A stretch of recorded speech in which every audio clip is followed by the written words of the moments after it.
Today we'll be going over a small informal derivation of Euler's identity using the Taylor series expansions. And before starting, I want to note that this is not a rigorous proof. It doesn't delve into the origins of the trigonometric functions themselves. And this is really the purpose of this is just to demonstrate how this formula can emerge from an alternative formulation, in this case, the expansion of e to the x via Taylor series expansions. And in this derivation, we're going to assume that all the series involved converge absolutely. This is a condition that is not trivial to prove but is necessary to do what we're going to do to manipulate the series with complex numbers the way that we are. Um, and yeah, like I said, the assumption justifies performing series operations with complex numbers, the same way we do with real numbers. Cool. So let's get started.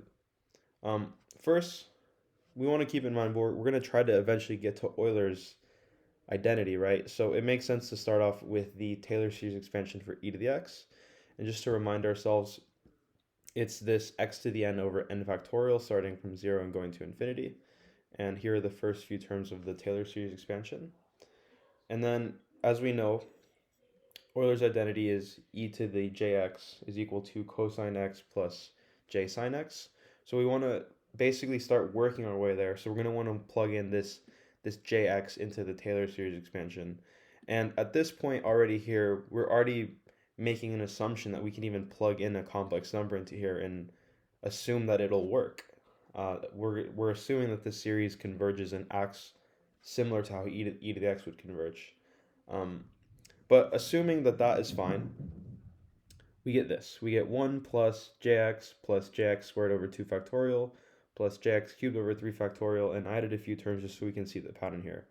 But what we can effectively see here is nothing changes about the expansion of e to the x besides the fact that we're going to distribute these exponents, and we're basically going to just get a bunch of j terms. We're going to get basically j to the 0, and then we're going to get j squared, j cubed, j to the 4th, and this pattern will continue. Essentially what we've created here is we're just going to get the original Taylor series except with j terms, with different powers.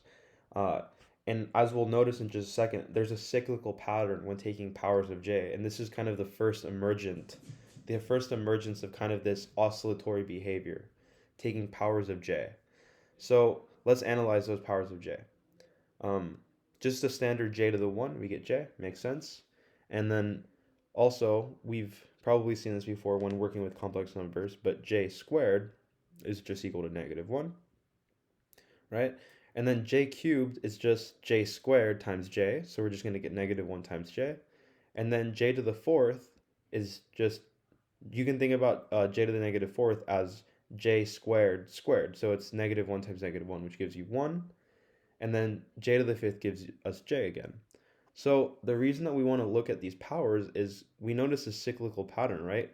Every time we multiply by j, we get this pattern where every 4 times we multiply j, we get back to j.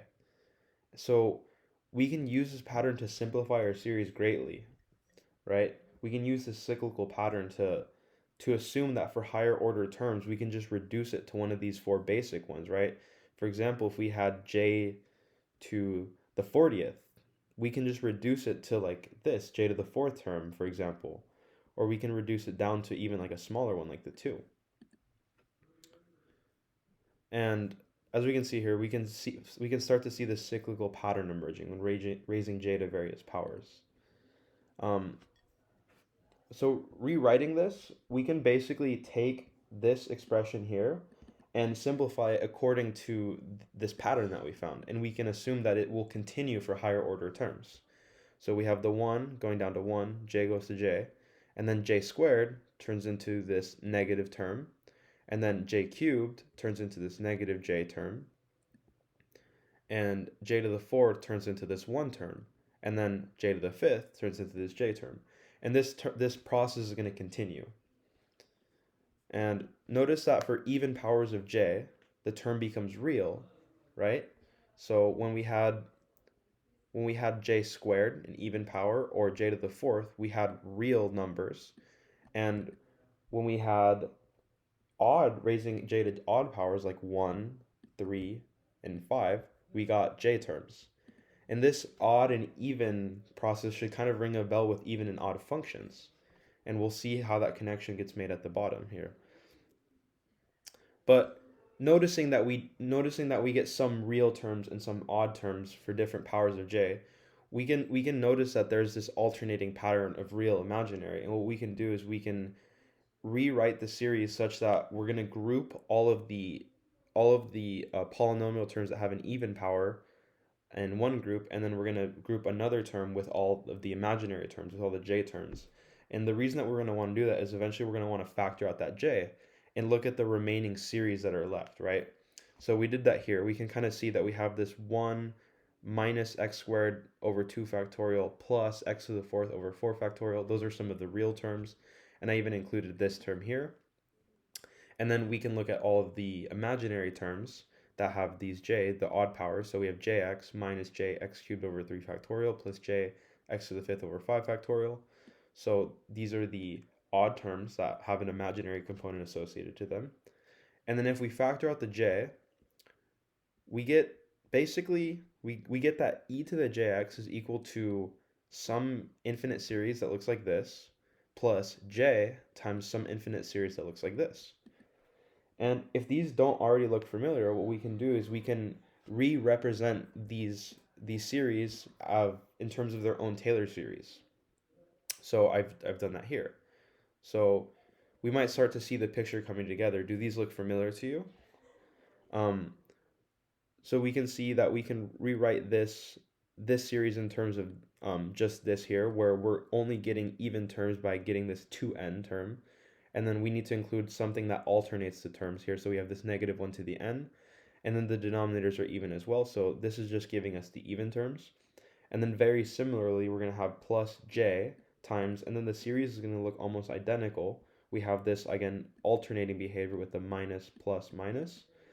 But now we're only looking at the odd term. So we have this x to the 2n plus 1. And what this does is this 2n term guarantees that we have an even number, as we looked here. And then this plus 1 guarantees that it'll be odd. So we need this in the exponent and in the factorial to give us odd terms. And hopefully we recognize these two Taylor series as being the Taylor series for cosine and sine respectively. So in the final form, we get that e to the jx is equal to cosine x plus j sine x, which of course is Euler's identity. And this is kind of just a cool way of getting the same formula that we know in some other formulation, in this case the Taylor series expansions. And we can see that we already started to notice this oscillatory behavior when we started raising j to even and odd powers, and we saw this like separation between even and odd functions when we were looking at cosine and sine terms respectively. And those, of course, those even and odd terms come from the even and odd polynomials in the Taylor series expansions for each of these trigonometric functions.